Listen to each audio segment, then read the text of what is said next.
Mr. Heavyweight Boxing today. Hey, what's up, man? This is Chris, the Nightmare Rydell, and you're watching Mr. Boxing today. It's your boy Big Baby Miller here. Listen, we knocking on all bums. First gonna be Dylan White, if it's gonna be Joseph Parker, but you know who got the story right? Mr. Boxing Today. You check him out. He got all the latest news on the heavyweight division. And if you don't know me, you soon will, because I'm kicking everybody ass. Heavyweight boxing fans, what's the deal? All right, man. So I just got done checking out Jermaine Franklin versus Rydell Booker. Michigan Showdown, Detroit versus Saginaw. But Jermaine Franklin picks up the victory, unanimous decision victory. I gave him like 9 out of the 10 rounds. Pretty easy fight to score. You know, I'm listening to the commentary, and they're, you know, we're expecting, you know, a highlight type of victory for Jermaine Franklin and for him to make a huge splash on national television. You know, sometimes when guys are coming up, man, they have these type of fights, right? Rydell Booker's a guy that's been out the ring for, you know, 15 years, making his, or 13 or 14, 15 years rather. His last fight was against James Toney. He did have 3 comeback fights. I know Jamal Woods was one of his opponents, and he fought 2 other journeyman level guys, picked up victories. Then he went on ahead and fought Jermaine Franklin, big opportunity for him.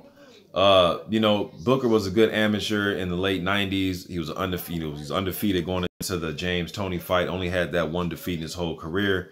You know, so he knows his way around the ring. You know what I mean? He's not just the, you know, easiest guy to go in there and just blow out, even though he has been away from the ring for a very long time due to his incarceration. He still isn't just the easiest guy to go in there and just beat like that. You know, he kind of puts me in the mindset of a Kevin Johnson at this stage, or a Dominic Gwynn.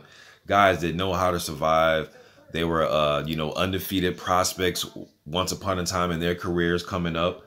Good amateurs. You know, it's hard to just blow those guys out. Now, are there guys that can possibly stop those guys? Well, of course, but we're looking at prospect levels guys coming up like a Jermaine Franklin fighting against these guys, man. So no shame in a decision like this, decision victory like this. You still won the fight. You won every round. Booker made it difficult in spots for Franklin. I thought Franklin was kind of smothering his own work with his combinations. He was letting his hands go. He was missing a lot of shots. Some of them I thought he was just too close, and Booker was able to just get out the way. Booker doing kind of some veteran stuff in there, man, timing a lot of what Franklin was doing, going defensive and putting the high guard up, making a miss, doing things like that, countering back with left hooks. He was landing some good left hooks on Franklin. You know, just trying to pick and choose spots here and there. I thought Franklin could have turned it up a little bit more and, you know, just be a little bit more active in there. I thought, again, like I said, I thought when he was in close, he was smothering his own work. I thought he could have worked behind his jab a little bit more. Some of those shots he was missing, like he was just trying to run off combinations, and Booker was making a miss a few times here and there and then trying to counter him with left hands. You know, and looking at the weight, I know Franklin said he wanted to come in at 235. He was 245 for this fight. I know his last like 8 or 9 fights, he's been much lower than this, man. You know, 227 for his last fight against Craig Lewis. I seen him at like, you know, 232, 235. So for him to be 245, kind of popped out to me when I seen the weight, you know what I mean? But did what he had to do. So, I mean, he can go back on that. Hey, he wasn't even in the best shape for this fight. And he's only 25 years old, man. You know what I mean? So still has a lot to learn. He improves to 18-0, still making his name, you know, still making his way up the ranks.